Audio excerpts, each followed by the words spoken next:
There's a promised land untouched by men, prepared for the saved and the blessed.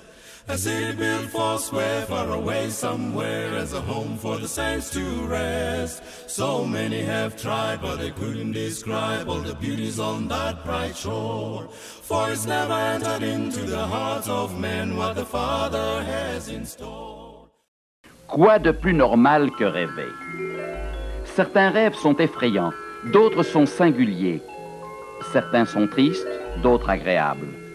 Certains rêves paraissent très réels, tandis que d'autres n'ont aucun sens. Nous nous souvenons avec précision de certains songes, d'autres semblent oubliés à jamais. On a constaté que certains rêves se transforment parfois en réalité.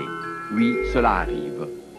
Le songe le plus impressionnant jamais relaté dans l'histoire de l'humanité fut donné à un homme du royaume de Babylone en une nuit de l'année 553 avant Jésus-Christ. La Bible raconte: la première année de Belshazzar, roi de Babylone, Daniel eut un songe et des visions de son esprit pendant qu'il était sur sa couche. Ensuite, il écrivit le songe et raconta les principales choses. Daniel était conseiller à la cour de Babylone. Il affirme que dans son rêve, il vit les 4 vents du ciel entourer la grande mer. Il demeura fasciné par le mouvement des vagues et fut surpris de voir des animaux sortir de l'eau. Le premier était semblable à un lion et avait des ailes d'aigle. Je regardais jusqu'au moment où ses ailes furent arrachées.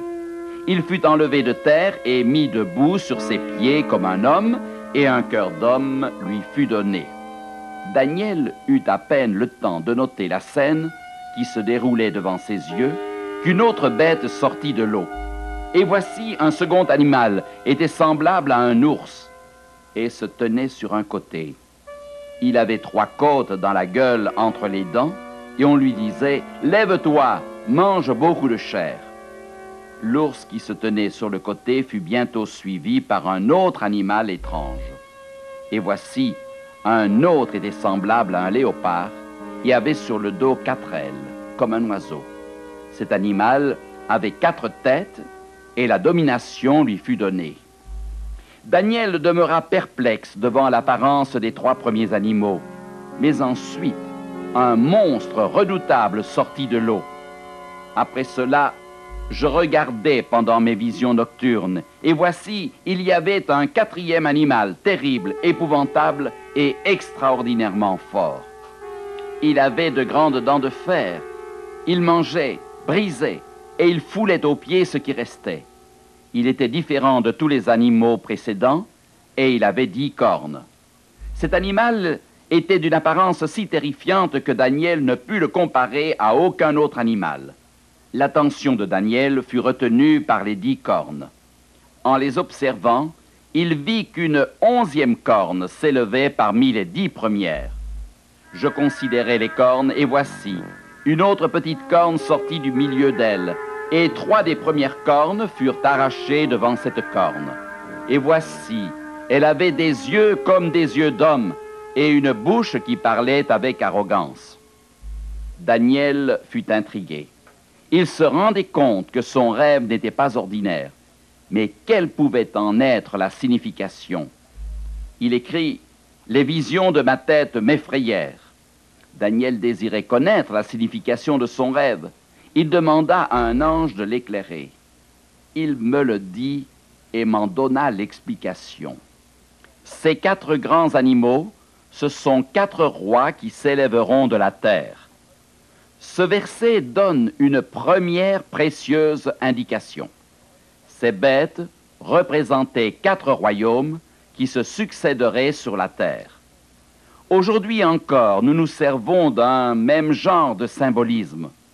Quand nous voyons un aigle et un ours, nous pensons immédiatement aux États-Unis et à l'Union soviétique. Le lion évoque l'Angleterre, le coq, la France. Dieu fit de même pour représenter certaines nations.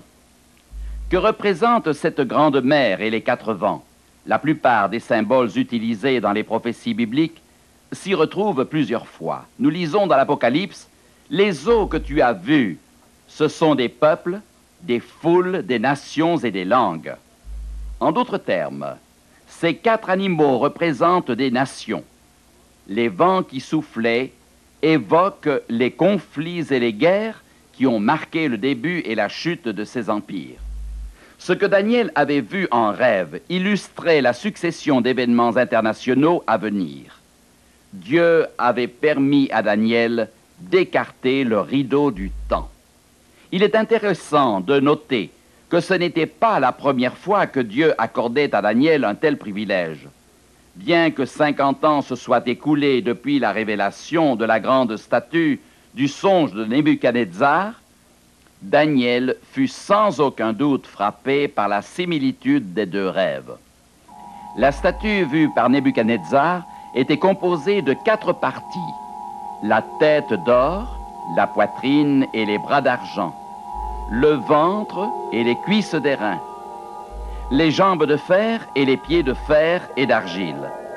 Nebuchadnezzar avait vu une pierre se détacher sans aucune intervention humaine, frapper les pieds de la statue, qui fut réduite en poussière. La pierre, elle, grandit encore jusqu'à couvrir toute la terre. Tout comme Daniel, le roi Nebuchadnezzar voulut connaître la signification de son rêve. Daniel, à cette époque, était un très jeune homme. Dieu lui révéla la signification du songe. Regardant le roi dans les yeux, Daniel lui dit, « C'est toi qui es la tête d'or. » Il précisa que la tête d'or représentait Babylone, le royaume de Nebuchadnezzar. Puis il poursuivit, « Après toi, il s'élèvera un autre royaume, moindre que le tien. » Le second royaume, celui des Mèdes et des Perses, fit la conquête de Babylone en 539 avant Jésus-Christ. Sa puissance, représentée par la poitrine et les bras d'argent, était inférieure à celle de Babylone, tout comme l'argent a moins de valeur que l'or. Mais ce royaume ne devait pas durer, car la Bible dit, « Puis un 3e royaume qui sera d'airain et qui dominera sur toute la terre. » 200 ans plus tard, Alexandre le Grand et ses soldats s'emparèrent de l'empire médo-perse en 331 avant Jésus-Christ. L'empire grec, symbolisé par le ventre et les cuisses d'airain, devait aussi disparaître de la scène de l'histoire. Selon la prédiction divine, il y aura un 4e royaume, fort comme du fer, il brisera et rompra tout. L'empire romain succéda à l'empire grec en 168 avant Jésus-Christ. Cet empire de fer se maintint pendant 600 ans. Au IVe siècle après Jésus-Christ, des barbares venus du nord et de l'est s'emparèrent de l'empire romain et le morcelèrent en 10 royaumes, selon la prédiction de la Bible. Et comme tu as vu les pieds et les orteils en partie d'argile, de potier, et en partie de fer, ce royaume sera divisé. Comme nous le verrons un peu plus loin, les royaumes qui succédèrent à l'Empire romain sont devenus les nations européennes d'aujourd'hui. Daniel expliqua ensuite l'événement le plus important du rêve de Nebuchadnezzar. Dans le temps de ces rois, le Dieu des cieux suscitera un royaume qui ne sera jamais détruit et qui ne passera pas sous la domination d'un autre peuple. Il brisera et anéantira tous ces royaumes-là, et lui-même subsistera éternellement. Selon la Bible, il n'y aura plus d'autre empire universel. Dieu dit qu'au temps des royaumes représentés par les 10 orteils, c'est-à-dire dans le temps des nations européennes actuelles, il instituera lui-même un royaume qui mettra fin au royaume terrestre. Ce royaume durera éternellement. Lorsqu'il eut sa vision des 4 animaux, Daniel fit certainement la relation avec la prophétie de la grande statue. Le lion, le roi des animaux, symbolisait bien Babylone, la tête d'or de la statue. De plus, le lion aux ailes d'aigle était l'un des emblèmes de l'ancien empire babylonien. On voit encore dans les ruines de Babylone des bas-reliefs où les lions sont souvent représentés avec des ailes d'aigle. Tout comme le lion est connu pour sa force et sa voracité, les conquêtes militaires du roi Nebuchadnezzar furent sans égal. La rapidité avec laquelle Babylone domina les autres nations est très justement symbolisée par les ailes d'aigle.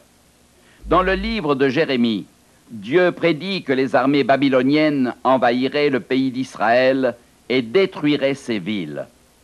Là, Dieu utilise ce même symbole du lion pour représenter Babylone.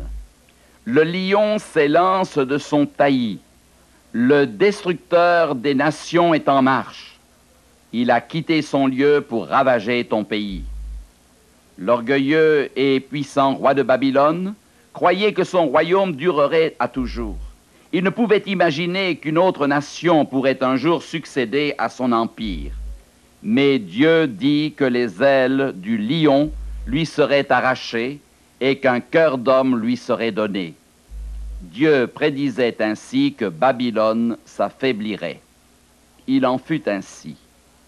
Après la mort de Nebuchadnezzar, Babylone déclina lentement, aussi bien dans le domaine moral que politique. Ce fut pendant le règne de Belshazzar, l'arrogant petit-fils de Nebuchadnezzar, que Cyrus le Mède assiégea la ville de Babylone, tandis qu'un banquet fastueux se déroulait à la cour. La peur saisit tous les cœurs lorsqu'une main parut et inscrivit sur la paroi des paroles prophétiques. L'Écriture rapporte: le roi vit cette extrémité de main qui écrivait. Alors le roi changea de couleur et ses pensées le troublèrent. Les jointures de ses reins se relâchèrent et ses genoux se heurtèrent l'un contre l'autre. Le cœur de lion avait été remplacé par un cœur d'homme. Le prophète Jérémie décrit ainsi les soldats du pays. Les guerriers de Babylone cessent de combattre. Ils se tiennent dans les forteresses. Leur force est épuisée. Ils sont comme des femmes. Les cris de triomphe de l'armée de Cyrus dominaient les lamentations des invités de Belshazzar en cette nuit du 13 octobre 539 avant Jésus-Christ. Le royaume babylonien, représenté dans les deux visions par la tête d'or et par le lion aux ailes d'aigle, disparut sans gloire. Le royaume représenté par le deuxième animal, l'ours, ne peut être que celui des Mèdes et des Perses, l'empire symbolisé par la poitrine et les bras d'argent de la grande statue. En observant l'ours vu en rêve, Daniel remarqua qu'il se tenait sur un côté. Il avait 3 côtes dans la gueule entre les dents. En considérant l'histoire, nous apprenons que ce second empire était composé d'une double dynastie, les Mèdes d'une part et les Perses de l'autre. Il s'agissait d'un gouvernement de coalition. Très vite, les Perses devinrent les plus forts. Dieu connaissait cette différence de puissance et l'avait prédite des années à l'avance. Daniel dit que l'ours avait 3 côtes dans sa gueule. La plupart des commentateurs pensent que ces 3 côtes représentent la Lydie, la Babylonie et l'Égypte. 3 provinces sur lesquelles pesa une domination particulièrement lourde. L'Empire perse domina pendant 2 siècles, mais aussi féroce et fort qu'il ait été, il ne dura pas. Dieu révéla à Daniel qu'un autre royaume le remplacerait. Parlant d'un 4e animal, Daniel dit: un autre était semblable à un léopard. Les 4 têtes, et la domination lui fut donnée. De même que l'ours pesant offre peu de résistance à l'agile léopard, les armées perses furent incapables de se défendre contre les attaques rapides d'Alexandre le Grand. Dans le songe prophétique de Nebuchadnezzar, le ventre et les cuisses des reins représentaient la Grèce, 3e empire universel. Le léopard représente cette même puissance. Les 4 ailes évoquent les rapides conquêtes d'Alexandre. Il vainquit Darius II le Perse à la bataille d'Arbel en 331 avant Jésus-Christ. En moins de 10 ans, Alexandre fut à la tête du plus grand empire que le monde ait jamais connu. Que représentent les 4 têtes du léopard? Il s'agit de 4 parties du territoire de cet empire. 4 royaumes s'élèveront de cette nation, mais qui n'auront pas autant de force.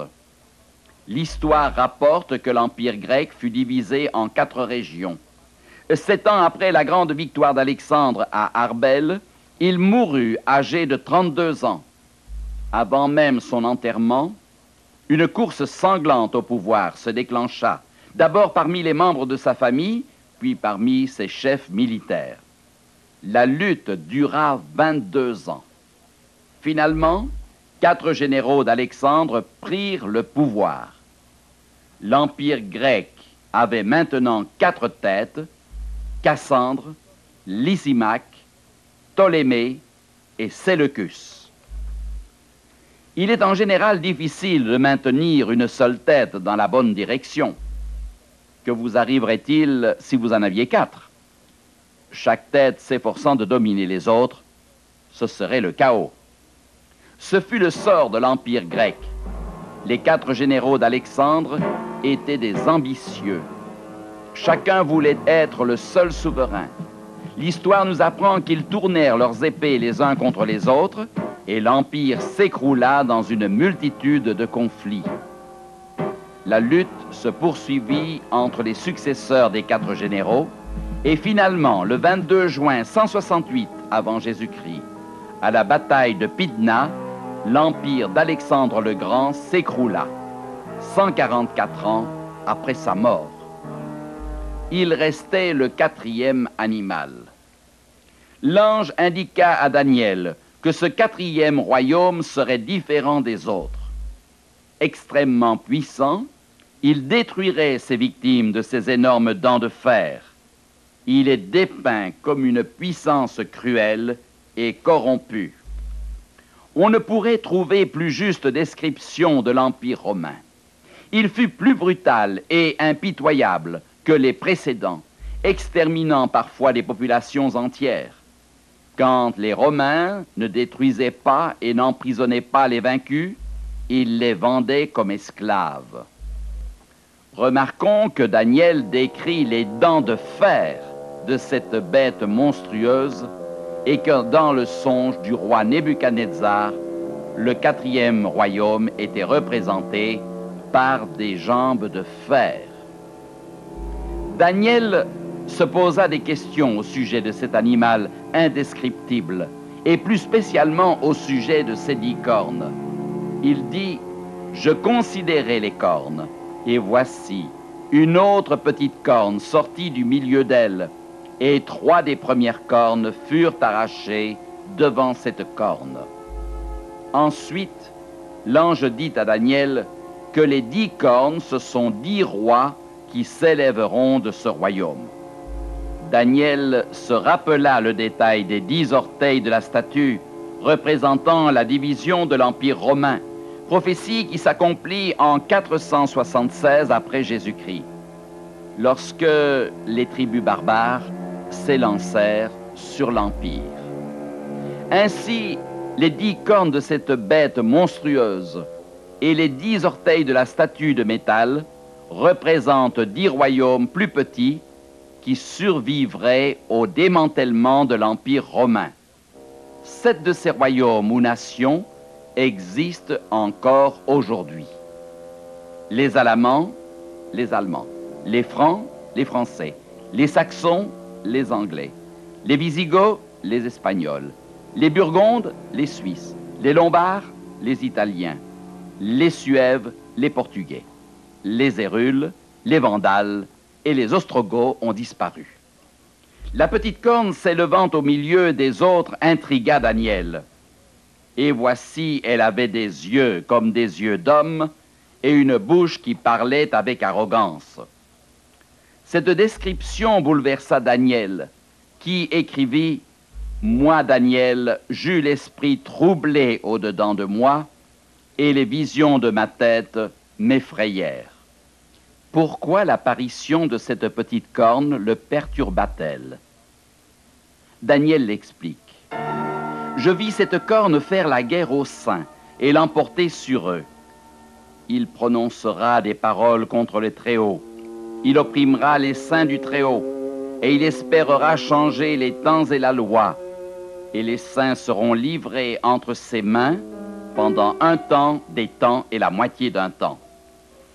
Daniel comprit que cette prophétie n'était pas une revue de l'histoire du monde, mais qu'elle concernait le peuple de Dieu et que la puissance représentée par la petite corne entrerait en guerre contre les saints et les vaincrait pendant un certain temps. La prophétie prévoyait une effroyable persécution venant d'une puissance ou un agent utilisé par Satan pour faire la guerre au peuple de Dieu et à son enseignement. Pensant à cette petite corne qui aurait l'audace d'essayer de changer les temps de fête et la loi de Dieu, Daniel dit, « Moi, Daniel, je fus extrêmement troublé par mes pensées. Je changeai de couleur et je conservai ces paroles dans mon cœur. » L'identification de la puissance que représente cette petite corne sera faite dans notre prochaine étude, sous le titre « Le pouvoir de la petite corne ». Mais notons encore aujourd'hui que dans la prophétie, Dieu révèle que la puissance de la petite corne subsistera jusqu'à la fin des temps, qui est le moment où Dieu donnera le royaume à ses enfants. Je regardais pendant que l'on plaçait des trônes, et l'Ancien des jours s'assit. Son vêtement était blanc comme la neige, et les cheveux de sa tête étaient comme de la laine pure.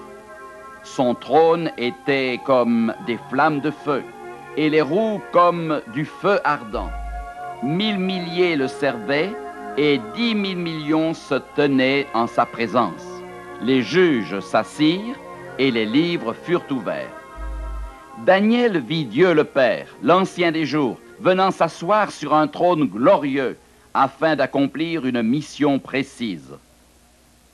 Dans son rêve, Daniel vit Dieu le Père entouré de myriades d'anges. Les juges s'assirent et les livres furent ouverts. Daniel assista à une scène du jugement dans laquelle le Père, ou l'Ancien des jours, s'assit pour juger le monde et la petite corne qui avait lutté contre les saints. Daniel précise, « Puis le jugement viendra, et on lui ôtera sa domination, qui sera détruite et anéantie pour jamais. » Ensuite, Daniel nota un fait particulièrement intéressant, une fois que le Père fut assis pour commencer le jugement. Je regardais pendant mes visions nocturnes, et voici sur les nuées des cieux arriva quelqu'un de semblable à un fils de l'homme. Il s'avança vers l'Ancien des jours, et on le fit approcher de lui. Qui est cette personne que Daniel appelle le Fils de l'homme et qui se présente devant le juge éternel? Elle peut être facilement identifiée. Plus de 40 fois dans le Nouveau Testament, Jésus applique ce terme à lui-même. Il dit à ses disciples étonnés, « Le Fils de l'homme doit être livré entre les mains des hommes, ils le feront mourir, et le troisième jour, il ressuscitera. » À Judas, le disciple qui le trahit, Jésus dit, « Judas, c'est par un baiser que tu livres le Fils de l'homme ?» Mais la déclaration la plus significative est adressée au souverain sacrificateur qui présidait au jugement de Jésus. « Vous verrez désormais le Fils de l'homme assis à la droite de la puissance de Dieu et venant sur les nuées du ciel. » Ici, Jésus s'identifie clairement comme étant lui-même le Fils de l'homme. Jésus n'apparaîtra pas devant le tribunal céleste après le jugement. Le jugement lui a été remis. La Bible dit, « Le Père ne juge personne, mais il a remis tout jugement au Fils. » Comment le Père peut-il être juge et ne juger personne? La réponse se trouve dans le livre des Actes. Dieu a fixé un jour où il jugera le monde selon la justice, par l'homme qu'il a désigné, ce dont il a donné à tous une preuve certaine en le ressuscitant des morts. À première vue, cela peut paraître étrange, mais Jésus ne jouera pas seulement un rôle. Un président des États-Unis fut appelé à décider de la sentence à appliquer envers une personne condamnable. Il annonça publiquement qu'il suivrait les recommandations qui lui seraient données par les juges du département de la justice. Le président était le juge suprême, mais il choisit de déléguer cette responsabilité judiciaire à quelqu'un d'autre. Personne ne peut mieux représenter le genre humain auprès du Père que son Fils Jésus-Christ. Il vécut sur la terre comme un homme parmi les hommes.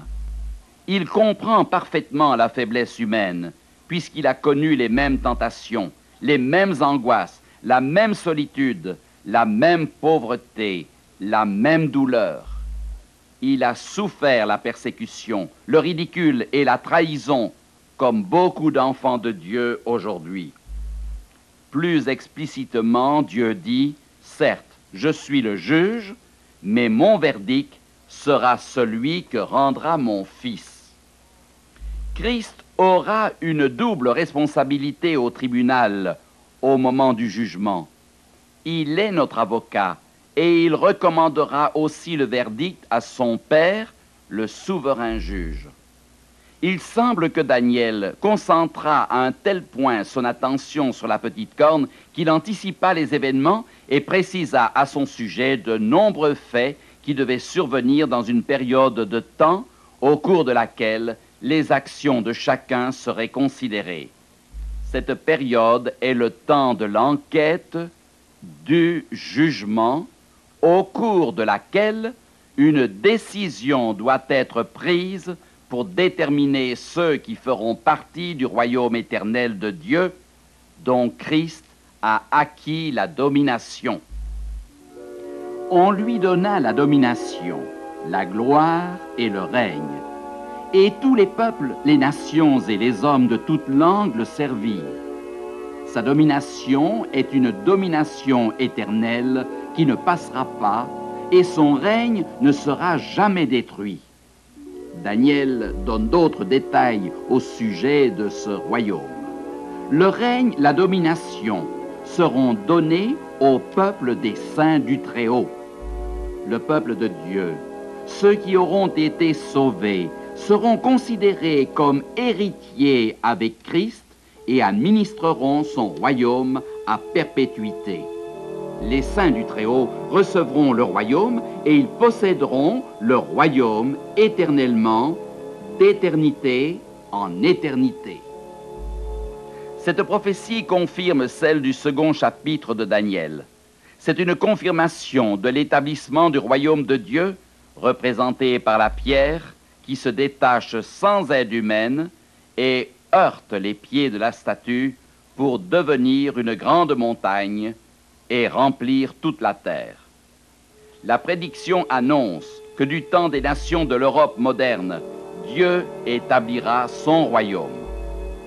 Dans le temps de ses rois, le Dieu des cieux suscitera un royaume qui ne sera jamais détruit et qui ne passera pas sous la domination d'un autre peuple. Il brisera et anéantira tous ces royaumes-là et lui-même subsistera éternellement. Dans ces deux prophéties, Daniel 2 et Daniel 7, Dieu trace l'histoire de notre planète depuis Babylone jusqu'au jour de la venue en gloire de Jésus-Christ. Ce sera le moment où sera établi le royaume éternel d'amour et de justice. Voici donc un tableau complet de ces deux prophéties concernant les empires universels. Babylone, Médo-Perse, Grèce, Rome, les 10 royaumes. À quelle époque de cette prophétie vivons-nous? Celle des orteils de fer et d'argile. L'histoire de notre terre touche à sa fin. C'est le message que Dieu désire nous transmettre. 2 chapitres de la Bible sont suffisants pour faire le point. Ces révélations données à Daniel sont une preuve d'amour et d'intérêt de la part de Dieu pour son peuple. Au temps du prophète Daniel, Jérusalem était en ruine. Le peuple d'Israël était en captivité à Babylone. L'avenir paraissait sombre, mais Dieu, par le moyen de la prophétie, voulut faire comprendre ce qui suit. Tu vois, Daniel, c'est toujours moi qui dirige les affaires du monde. Des rois s'élèveront et disparaîtront, des empires s'élèveront et seront remplacés, mais jamais je n'oublierai mes enfants sur la terre, ni les plans que j'ai conçus pour eux. Ils se réaliseront. Rois et royaumes se sont succédés. Les prophéties de la statue et des animaux se sont presque complètement réalisées. Jésus reviendra bientôt pour restaurer le royaume de justice et de paix. Dieu désire que tous ses enfants sur la terre fassent partie de ce royaume glorieux. Déciderez-vous maintenant d'être prêts pour le moment glorieux du retour de notre Seigneur? Car Jésus, notre Rédempteur, est à la porte.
From the throne there springs a glimmering stream of waters pure and sweet.